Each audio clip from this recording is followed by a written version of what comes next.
Seans go gluise tú an focail Ghru. Ghru sí an comórtas, Grégas nó Ghru sé an dúis.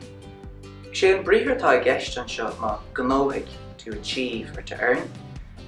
Ach, is nós leis na connachtaigh ó fada atá an aice le litir chrónach sé sin N nó M a uimnú eolais gur U bhí a gceist, so gnóigh seachas gnóigh.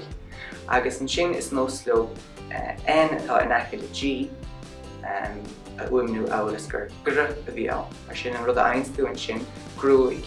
Agus ní umníonn si deir an ocail, mar sin Ghru tá ann agus an aimse caite Ghru.